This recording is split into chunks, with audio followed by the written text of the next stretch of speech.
This content is made possible by individuals like you. Become a supporting member and access our growing library of membership courses and videos. Learn more at academyofideas.com/members. Is the modern world caught in the grip of a fear psychosis? And has a cult of safety entrenched itself in the West? In this video, we're going to explore these questions. Quite an experience to live in fear, isn't it? That's what it is to be a slave. Today we live longer than ever before. Our chance of dying from war, natural disaster, pandemics, or starvation are at levels our ancestors could only have dreamed of. But given all this security, we are more fearful than ever before. From all corners of society, there are warnings of potential dangers and imminent disaster, and as the sociologist Barry Glassner observed, we are living in the most fear-mongering time in human history. And the main reason for this is that there's a lot of power and money available to individuals and organizations who can perpetuate these fears. But it is not just manipulative fear-mongering that is responsible for the disproportionate fear that infects our society. For in one way or another, we all accept and reinforce the normality of fearing. We continually remind ourselves and others that threats exist everywhere. In the streets, in the food we eat, in the technology we use, in our fellow men and women, and even in the air we breathe. The cultural narratives which inform how we make sense of the world seamlessly move from one fear to another. Hardly anyone questions, however, whether we should be so fearful. In his book, How Fear Works, the sociologist Frank Furedi exposes our culture of fear, and as he writes, in the current era, fearing appears to be such a volatile and directionless activity. It seems as if one threat begets another, only to be contradicted by yet another newly discovered target of fear. Or as the philosopher Lars Svensson likewise notes, there no longer seems to be anything that is really secure. We seem to be obsessed with every conceivable danger. Fear has become a basic characteristic of our entire culture. Life is unpredictable, and the world is littered with dangers and threats to both our security and well-being, and so fearing is not unique to modern society. However, in some of the most flourishing civilizations of the past, fear was counterbalanced by hope and by an optimistic belief in the human potential. During the Renaissance and Enlightenment, the idea that individuals and communities, through bold and creative action, could ward off dangers and shape the uncertain future flourished. In ancient Greece and Rome, courage was held in high regard, and so individuals were proactive in the face of risks and daring in the presence of the unknown. Fortune favors the brave, according to the Latin proverb. Furthermore, in many past civilizations it was acknowledged that uncertainty is not only a source of potential danger, but also of opportunity. But as Frank Furedi writes, that was then.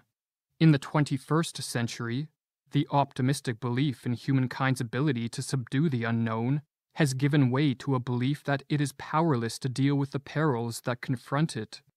The flame of hope still flickers on, but it is increasingly overshadowed by a dark mood of intangible anxiety.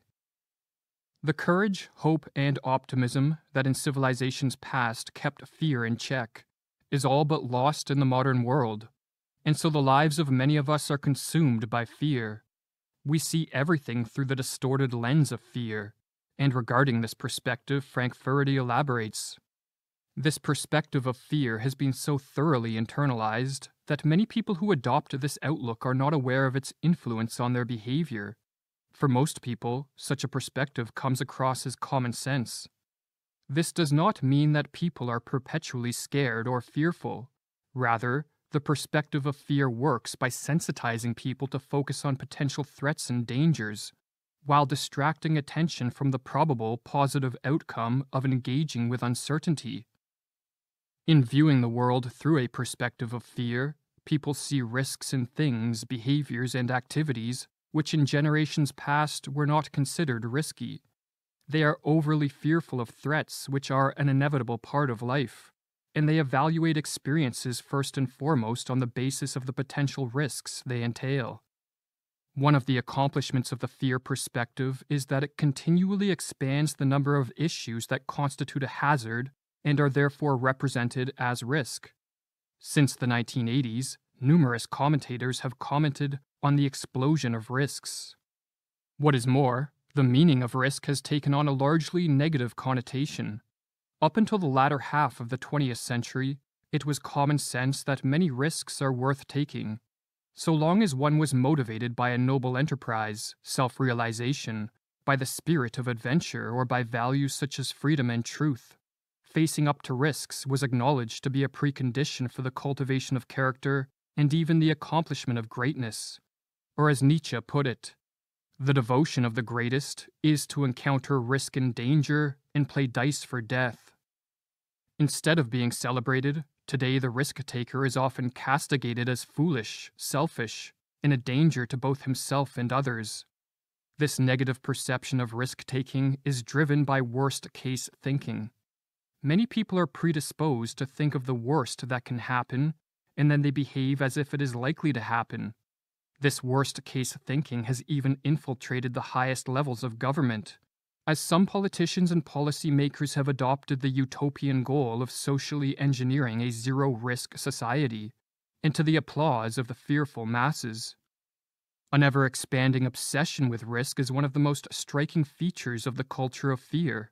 In its most irrational version, some people demand zero risk, a project that would require abolishing uncertainty completely, explains Furedy. In seeing risks almost everywhere and in being highly risk-averse, many people, without explicitly knowing it, are guided by the precautionary principle. According to the precautionary principle, when faced with any degree of uncertainty, the best option is to protect oneself and others and to side with caution. In recent years, the precautionary principle has entrenched itself in public policy in the form of the inverted quarantine. While the purpose of a traditional quarantine is to seclude a sick person to prevent a disease from spreading to others, an inverted quarantine, in contrast, involves healthy people isolating themselves from the dangers they perceive as threatening. And as Furedy writes, inverted quarantine constitutes a response to the fear that the human condition is inherently unsafe. The belief that the human condition is inherently unsafe is the fundamental creed of the cult of safety, which has solidified itself in our society. In the last few decades, safety has, in the words of Furedy, taken on a quasi-religious quality.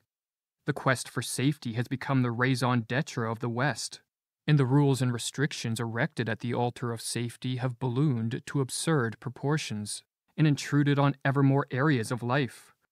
To make matters worse, no matter how irrational or authoritarian they are, and no matter whether there is any evidence they are effective, safety rules and restrictions are held by most people to be essential and beyond question. Safety and security have become their own arguments. Officials and organizations seem to believe that the mere mention of these words is enough. No further justification is needed. Safety rules are often assumed to be doing something good just because they exist. Safety and security theater describes procedures whose main role is to convince everyone that someone somewhere is dealing with a threat, regardless of whether they are or not. An abundance of safety rules and restrictions are not making people feel safer. They are contributing to our culture of fear. For safety rules and restrictions communicate signals about potential dangers and threats, and so the more a society is inundated with them, the more people assume that the environment is inherently unsafe.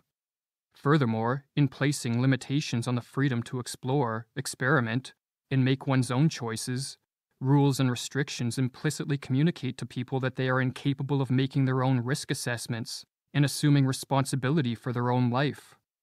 The modern cult of safety is infantilizing people and increasing the chances that, from cradle to grave, they remain dependent on overbearing authority figures to keep them safe from what they have been socialized to believe to be a dangerous world. The act of trading in freedom does not make people feel safe. It heightens people's awareness of their lack of control over their lives and thereby enhances their sense of insecurity. The loss of any of our freedoms simply undermines people's capacity to deal with the threats they face. Many safety rules and restrictions derive their perceived legitimacy from the authority of the science. In contrast to science, which relies on evidence, experimentation, the testing of ideas, and whose conclusions are open to doubt and reinterpretation, the science relies on trust and authority and does not tolerate skepticism. If the science alerts us to a threat, or if politicians invoke the science to justify heavy-handed measures, then those who refuse to blindly follow the science are treated as the modern equivalent of a heretic. Statements like "the science says," writes Faraday, serve as the 21st century equivalent of the exhortation "God said." Unlike science, the term "the science" serves a moralistic and political project. It has more in common with a pre-modern revealed truth than with the spirit of experimentation that emerged with modernity. The constant refrain of "scientists tell us" serves as a prelude for a lecture on what threat to fear. Those who do not heed the warnings of experts are frequently castigated as irresponsible, if not evil. The fear that is infecting society is socially conditioned into us from a young age, and it is fueled by a pessimistic conception of what it means to be human that is deeply entrenched in our society. People are educated to be preoccupied with their safety, and to regard being fearful as a sensible and responsible orientation toward the world. Policymakers, opinion formers, and advertisers act on the basis that people are risk-averse and feel powerless, and their messages normalize the perception that people are vulnerable.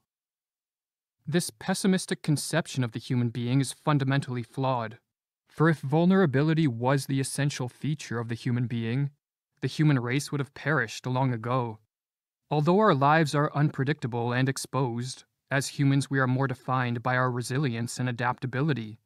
Not only do we have a remarkable capacity to withstand threats, dangers, and hardships, but sometimes these even fast-track individual, familial, and societal growth. The pessimistic pull of our culture of fear is strong, but if we can become more aware of how it operates, influences us, and shapes society, and if we can cultivate a more optimistic vision of the human condition and a courageous attitude toward the future, then it is possible to free ourselves from its crippling influence. Or as Faraday concludes in How Fear Works, must we be defined by our vulnerability? Must we be fearful? The moment we ask these questions, we are well on the way to intuiting that there is always an alternative. Whether we adopt the philosophy of precaution or embrace a more courageous, risk-taking approach depends on how we perceive what it means to be a human. Learn more about our membership, access transcripts, and the art we use in the videos by visiting academyofideas.com.